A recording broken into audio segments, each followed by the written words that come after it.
I guess, Brandon, overall, a couple weeks in the fall camp, just your overall thoughts? Feel like we're doing a great job, out there on the turf, just coming together, continuing to bond as a team, continuing to work hard, continuing to, just continue to strain. Brandon, you're an Oxford kid. Have you thought what it's going to be like running out onto the field for the first time? Man, I think about that every single day of the week. Every day, I just kind of get, chills just thinking about, the atmosphere, just the crowd, knowing that I probably know a lot of people in the stands. I think about that daily.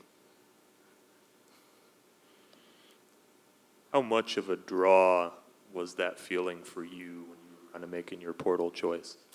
Well, it's kind of something that I knew I wanted to do. You know what I'm saying? So, just made it happen. Talking to members of the secondary Pete Golden, we're emphasizing communication, especially now that there's some on-field communication going on right now. Just being on the back end of the defense, how's that process been? It's actually been real well. At times, it might be difficult to see signals, but you got a guy on the field, yelling out what we're playing and stuff like that. So, it's real helpful, actually. You still in black? Well, as of right now, I am, just getting through some of the nicks and bruises, of camp.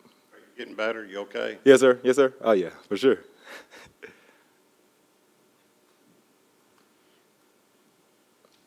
My memory's fading here for a minute, but were you with Pete at Alabama? Were you all together? Yes, sir. Coming back and into his defense, is there some similarities for what he did there to what you're doing here? There's a ton of similarities. It's almost an exact replica, you know what I'm saying? But it is a little bit more simple. So that's good.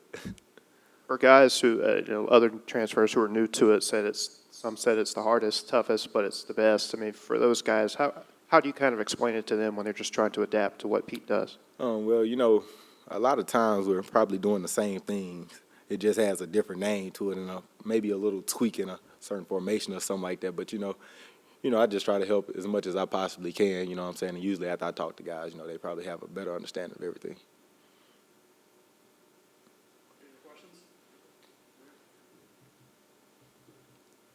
Guess I might as well ask now. There's a pretty big high school game next week. You and JJ been jawing back and forth about it? No, we haven't. Actually, we haven't said nothing about it, but I would like to go and see it. I haven't seen that game in almost, 5-6 years. Cornerback, 3 transfers, and really one guy came back for the top 4, looks like, maybe Bryant. I don't know. Talk to me about the strength of the cornerback room as far as you're concerned. Man, it's a lot of plays that's going to be made in that room.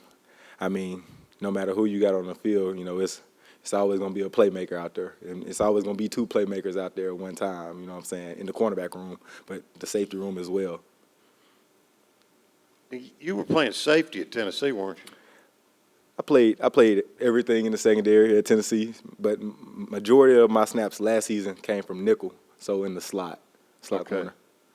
That's what Saunders is playing. Yes, sir. Now, so how has the adaptation to straight corner been for you? It's been fun because my freshman and sophomore year at Alabama, that's all I really played was corner. So, and a lot of times at Tennessee, like 2021, 2022, I played majority of my snaps at corner as well. So, Is that what you anticipate for yourself? Do you feel like you might play a little bit in some of the other spots or just straight corner? yeah, I want to line up wherever I'm needed. That's why I try to know everything. So, I'm prepared if I have to.